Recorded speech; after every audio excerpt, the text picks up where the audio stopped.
In this video, I'm going to discuss the different ways that residents actually pay you in your residential assisted living. So if you're interested, make sure to stick around. What's going on, everyone? I hope you're all doing well. If you're new here, my name is Serg. Welcome to the channel. To all the reoccurring viewers, thank you so much for all the love and support that each and every single one of you have shown me and this channel. And if you have not yet, make sure to go check out the God Made podcast on all streaming platforms.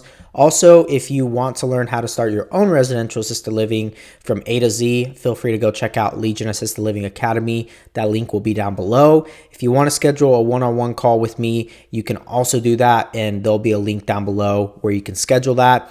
And if you are looking to expand your residential assisted living business, you can do that by going to our website at valleyalfventures.com to submit our questionnaire form to us, and we will reach back out to you and see what we can do possibly together. And if you are looking to just passively invest into this industry as a limited partner and be able to have equity in our deals, feel free to also go to valleyalfventures.com and submit on the investors tab at the website on the home page and submit the questionnaire on there as well. And we will reach out to you to possibly see how we can work together. Now, without further ado, let's go ahead and jump into the topic of this video. There are many pros and cons when it comes to receiving different types of residents based off of what they're able to do financially and what they're capable of doing. I know that there'll be a lot of different people who feel a different way about this simply because it's like, why are people getting into this business? Well, at the end of the day, a business is a business, and you need to be able to run a profitable business to be able to take care of the elderly. So there are a couple different ways that people like to structure the way that they run their business and how they get paid from their residents. And the first that I like to talk about is the main one, right? Is private pay, meaning that residents will privately pay you out of their own pocket to be able to use your services, which is obviously providing care 24/7, doing medication administration, doing the caregiving, food that is provided 3 times a day with snacks, and obviously room and board. And so this private pay model is very efficient and a lot easier for you to control in the sense of what kind of prices you choose to charge and how you choose to charge. A lot of people like to do different ways where, they set a baseline of this is what they're going to charge and that's the base, and then they kind of throw in extra things in there based on what the residents' needs are. And so that's kind of like an a la carte model where, you charge $3,000 for a private bed or a private room, and then you charge, another $200 for the food, another $200 for maybe supplies that they need, and then maybe another, so it adds up to a point where, you're charging the residents anywhere between $35,000 to $4,000 per resident. And so how you choose to do that is up to you. My recommended way to do it, and the way I personally like to do it and other care homeowners like to do it, is kind of doing it all-inclusive. So if you see what's going on in the market, a lot of the all-inclusive consists of everything, and you may change that rate based off of the level of care, but you don't do like an a la carte type of model. You more or so stick to the level of care, and you just charge an all-inclusive price.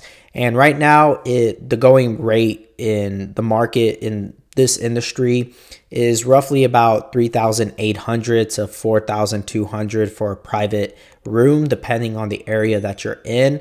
As myself and my partners are doing more deals across the country, we're starting to see a lot of different rates. You see a lot of lower rates in states that not a lot of people actually, or a lot of elderly actually retire in. And those rates are sitting for a private room anywhere between $2,500 to $3,200, so almost $1,000 less. And those are kind of like the going rates for a private room.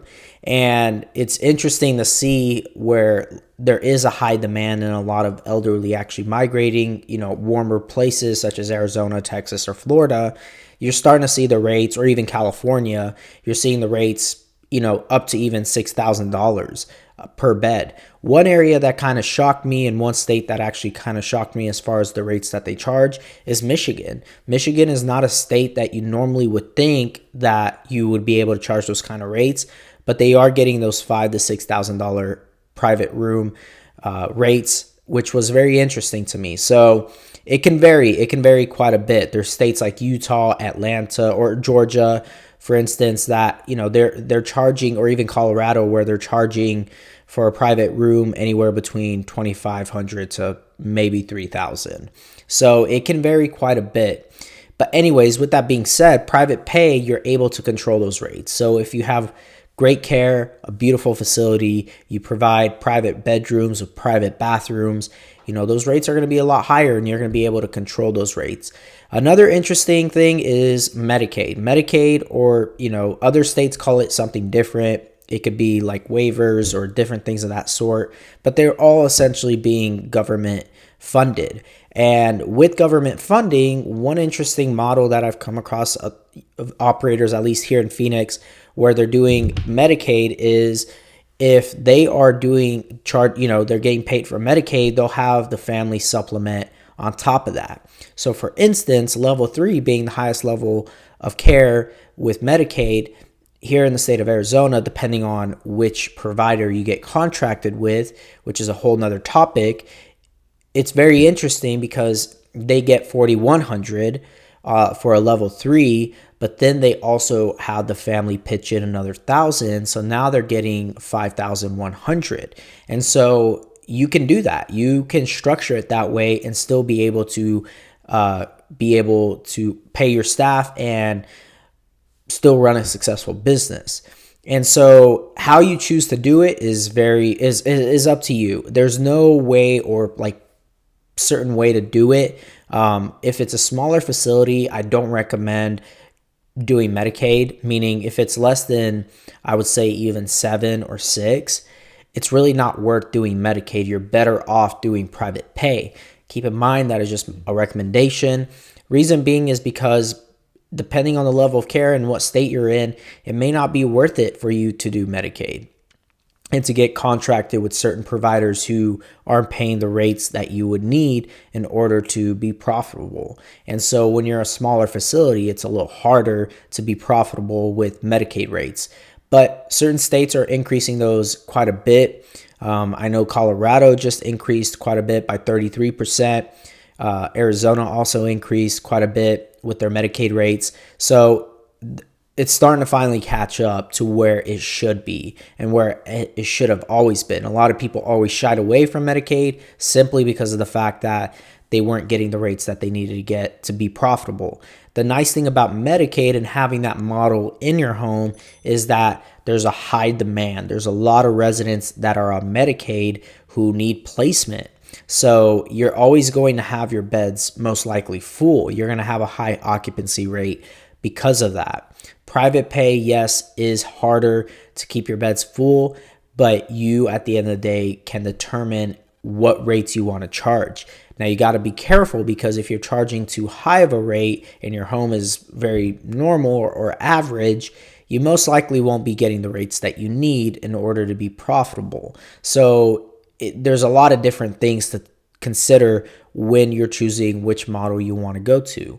Is the size of the home going to complement bringing in residents who are on Medicaid and getting contracted with Medicaid? Because there are some pros and cons to that. Yes, even though there's a high demand, you're working with the government. And as many people know, the government is the way the government is. So, things get delayed, things don't go through in time. There's a lot of different headaches that come with working with the government and doing Medicaid and making sure all your billing is on point and that everything is done correctly. So really, my preference is private pay. If you got a mixture of both where you can do private pay and Medicaid in your home, which other care homeowners, a majority of them do, that's another great model to also keep in mind. Because if you can bring in a private pay for $6,000 and not have to deal with the headaches of Medicaid, then you're most likely better off to just take that private pay client.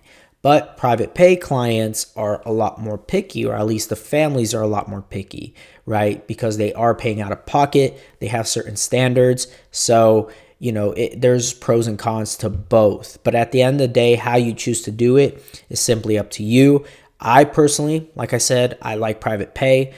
Even though the families are a lot more picky, I'm able to control the rates and take in the people that I choose to take in and not just fill my beds with whoever. Medicaid, even though you do fill your beds and you can take whoever you want with Medicaid, it can sometimes be a little iffy, right? The level of care is a lot higher than what your caregivers are willing to do, and it burns out your caregivers. So you got to just make sure you have great staff in place. And, private pay goes the same. I mean, you could have somebody who's really hard, high level of care, dementia, whatever it may be, memory care, and it still could be really hard on the caregivers. So those are kind of the tips I have on as far as what to do and how you get paid. And hopefully this helps a lot of future operators that want to get into this industry. And if it did, make sure to hit that like button, make sure to hit that subscribe button, and I will talk to you all in the next one. God bless.